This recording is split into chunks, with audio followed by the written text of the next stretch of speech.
Right now it's 6 o'clock. In the past hour, the first day in the sentencing hearing for Aiden Fucci wrapped up. The court heard both graphic testimony and emotional victim impact statements. Some of the most difficult testimony of the day came from the medical examiner who described the stab wounds to the body of the 13-year-old victim. Aiden Fucci was 14 at the time. He could now spend the rest of his life in prison. He pleaded guilty last month to murdering Tristan Bailey, his schoolmate. She was found dead on Mother's Day 2021 in her St. Johns County neighborhood. We also heard today from one of Tristan's cheer coaches and a close family friend. The pain from losing Tristan in such a violent way is not something you ever get over.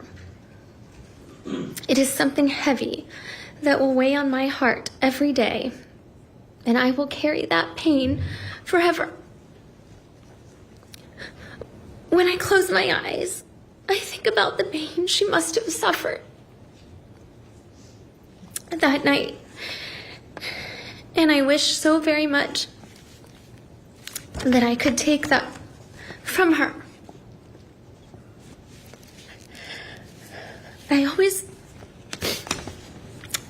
pray to myself that in those final moments, she was able to close her eyes and see the faces of family and friends who loved her dearly, rather than the person capable of something so horrific. News4Jax reporter Marilyn Parker was inside the courtroom for today's testimony. Maryland prosecutors did not show the autopsy photos to anyone other than the judge and the attorneys, but the medical examiner described the severity of the injuries. That's right. We already knew how many times Tristan Bailey had been stabbed. You can imagine what it was like for the family to hear the graphic details of her wounds. The medical examiner said Tristan Bailey was fighting for her life. After that, we heard from a psychologist who said Fucci, from the crime until now, just hasn't demonstrated that he can be rehabilitated, calling his behavior callous. They turned off the monitors in the courtroom. Only the attorneys, judge, and people on the witness stand could see them. The state called the medical examiner, and his descriptions of Tristan Bailey's stab wounds weren't easy to hear. There are 14 on the upper back and shoulders, 12 on the mid-back, and then 3 to the right lower back, right flank. Was there evidence that Tristan Bailey had suffered defensive injuries? Yes, there is. He said the stab wounds Bailey was alive for were painful. There was also an abrasion from the handle of Aiden Fucci's knife. You know, inflicting 114 wounds, it takes a long time. It doesn't speak to impetuosity to take that long. There's thought going on in his head as this is playing out. Psychologist Dr. Gregory Pritchard reviewed multiple filings in this case. He says Fucci told a friend to expect me to kill someone this month. That was said in May 2021. He told the friend he would walk around at night, drag them into the woods, stab them, then pretend he didn't do it so he could keep killing people. He verbalized 2 peers that were very descriptive, that were very similar to what happened to Tristan Bailey.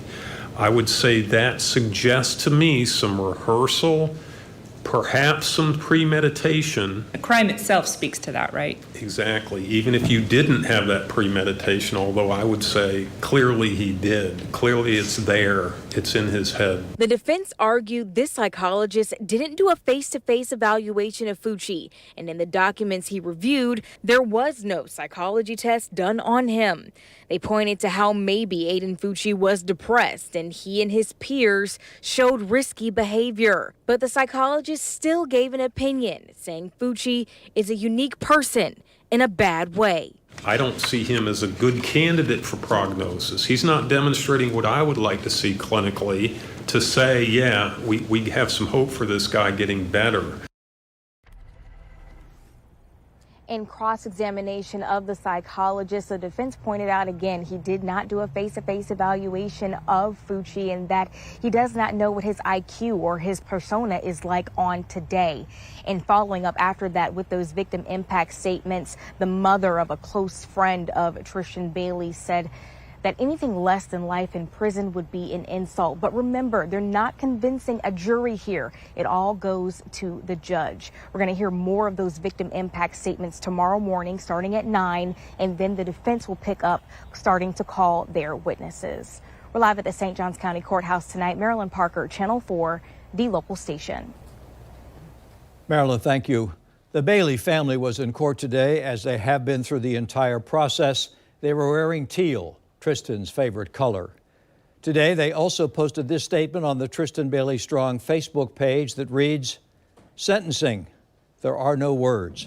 Over the weekend, the family also released a statement asking everyone not to forget Tristan and the legacy that she left behind. The News4Jax.com and News4Jax Plus, we will stream the sentencing hearing again tomorrow. You can expect to hear emotional victim impact statements from people who were deeply affected by this murder. The defense will also present its witnesses. The judge is expected to sentence Fucci Friday.